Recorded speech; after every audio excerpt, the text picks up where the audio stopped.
हजरत मालिक बिन दिनार फरमाते मैंने 60 हज किए। एक हज के मौके पर मैंने बड़ा रश देखा, लाखों का इज्तिमा हुआ। कहते लाखों का मजमा था तो मेरे दिल में ख्याल आया, मैंने कहा अल्लाह इतने लोग आए हैं, इनका हज कबूल भी हुआ कि नहीं। फरमाते मैं सोच रहा था तो रात को ना ख्वाब में मैंने किसी कहने वाले को कहते हुए सुना कि सबका कबूल हो गया। बल्ख का रहने वाला मोहम्मद बिन हारून बल्खी है, उसका हज कबूल नहीं। फरमाते हैं शहरों के अलग-अलग खैमे लगते थे। अब भी आप हज करने जाएं तो पाकिस्तानियों की रिहाइशें अलग होती हैं, इंडियन की अलग, बांग्लादेश के अलग, मिस्री, यमनी, सब लोग अलग-अलग रिहाइशें होती, झंडे लगे होते हैं मुल्कों के। कहते मैंने सवेरे उठ के ढूंढना शुरू कर दिया, ढूंढता हूं वो बंदा मिले। कहते जहां बल्ख शहर के लोग रहते थे वहां चला गया तो मैंने लोगों से पूछा तुम में मोहम्मद बिन हारून बल्खी कौन है। लोग कहने लगे वो तो बड़ा नेक आदमी है, परहेजगार है, बड़े भोले भाले, बड़े अल्लाह वाले, रियाज आपको बस हम ही जानते, वो तो बड़ा नेक है, परहेजगार आदमी। तो मैंने कहा अच्छा कहाँ है। उन्होंने कहा पहाड़ के पीछे उसने खैमा लगाया हुआ है, सारी रात इबादत करता है, सारा दिन रोजा रखता है, कायमुल लैल है, साइमुद दहर है। क्या बात। फरमाते मैं उन लोगों की बात सुन के हैरान हो गया कि मुझे क्या बताया गया, ये क्या कह रहे हैं। फरमाते मैं पहाड़ के पीछे गया। हजरत मालिक बिन दिनार अलैहि रहमा फरमाते हैं जब मैं वहां पहुंचा तो मैंने उस शख्स को मुसल्ले पे बैठे देखा। कसरत इबादत के आसार उसके वजूद पर नजर आ रहे थे, सीधा बाजू उसका कटा हुआ था। फरमाते 2 रक्ते मुकम्मल करके ना मैंने उससे अस्सलामु अलैकुम कहा तो मुझे कहने लगा वालेकुम सलाम, आप मालिक बिन दिनार हैं। मैंने कहा बड़ी इसकी फिरासत है। फरमाते फिर उसने ठंडी सांस ली, कहने लगा आपको ख्वाब आई होगी कि मेरा हज कबूल नहीं। फरमाते मुझ पर और बिजली गिरी कि क्या कह रहा। मैंने कहा यार लोग भी तेरी तारीफ कर रहे हैं और तेरी बसीरत भी बड़ी है, तो ये माजरा क्या है। कहने लगा आप ना पूछें। ये कह के उसने रोना शुरू किया, देर तक रोता रहा। मैंने कहा नहीं यार तू बता। कहने लगा नहीं आप ना पूछे, आप नाराज हो गए। मैंने कहा मैं नहीं होता, तू बोल ना।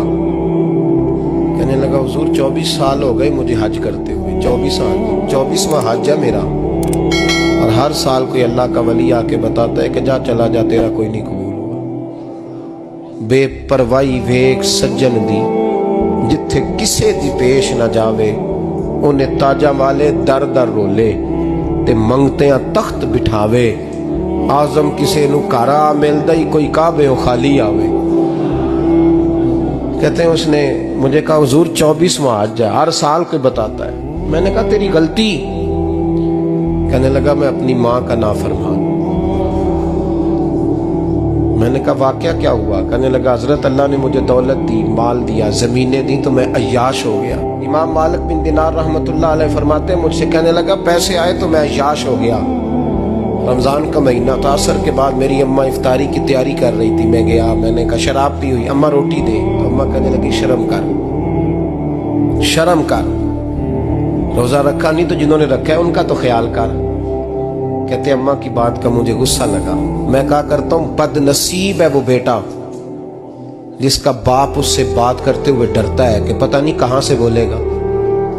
बदनसीब नहीं वो बेटा जिसकी माँ उससे बात करते हुए सहम जाती है कि पता नहीं कौन सी बोली बोलेगा। बदनसीब नहीं कि माँ बाप भी जिससे खोल के बात ना कर सके।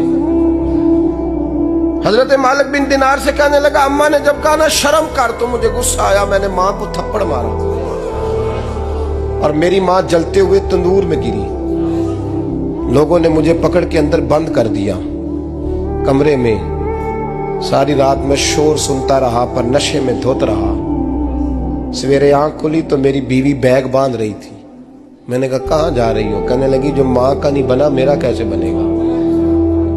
मैंने कहा मेरी अम्मा का वो तो लोगों ने रात को ही दफन कर दी जनाजा पढ़ के। तड़प के कहने लगा मुझे क्यों नहीं बताया। तो कहते हैं लोग कहने लगे तेरी मरती हुई माँ कह गई थी इसे मेरा मुंह ना देखने देना। मेरे जनाजे के करीब ना आए।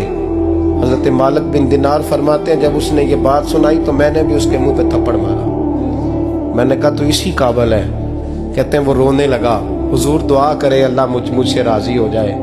कहने लगा जब माँ की इंतकाल की खबर मिली तो मैंने कुल्हाड़ी लेके वो हाथ काट दिया जिससे माँ को मारा था। मैंने सारी जायदादें खिरात कर दी। 24 साल हो गए, 24 साल। सारी रात नमाज पढ़ता हूँ, रोजा रखता हूँ, हज करता हूँ, पर हर साल कोई आके कहता है जा दौड़ जा, तेरा कोई नहीं कबूल हुआ। हुजूर दुआ करे मालिक राजी हो जाए। फरमाते मैं थप्पड़ मार के आ गया। मैंने कहा तुझसे राजी हो जाए इतने जालिम से? इमाम मालिक फरमाते रात को आके सोया तो मुझे ख्वाब में रसूल पाक का दीदार हुआ। तो नबी पाक अलैहिस्सलाम ने फरमाया मालिक तू उसे मायूस क्यों कर आया है? अल्लाह तो बड़ा मेहरबान है। कहा हुजूर माँ के नाफरमान को माफी कैसे मिलेगी? तो इमाम मालिक फरमाने लगे नबी करीम ने फरमाया जा उसे जाके बता दे तुझे कयामत में तेरी माँ की वजह से बख्श दिया जाएगा। कहा हुजूर अम्मा की वजह से किस तरह? तो महबूब फरमाने लगे इसकी माँ कयामत में इसके खिलाफ मुकदमा दायर करेगी रब करीम की अदालत में। ए अल्लाह मैंने 9 माह पेट में रखा, दर्द सह के इसे जना, जिगर का खून पिला के पाला और इसी ने मुझे कत्ल किया। रब करीम इसकी माँ का मुकदमा सुन के कहेगा उठाओ इसको दोज़ख में फेंको, इसने माँ जलाई थी इसे भी जलाओ। महबूब फरमाने लगे जब पकड़ करके मालिक उसको मोहम्मद बिन हारून को लोग ले जाएंगे ना जहन्नम की तरफ,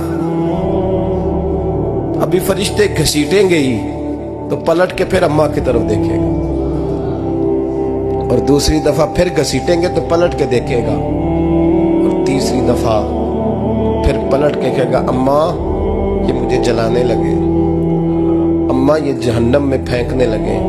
मेरे हबीब फरमाने लगे वो जल के मरने वाली माँ वहां भी बोल पड़ेगी, कहेगी या अल्लाह चल मैंने माफ किया तू भी माफ कर दे।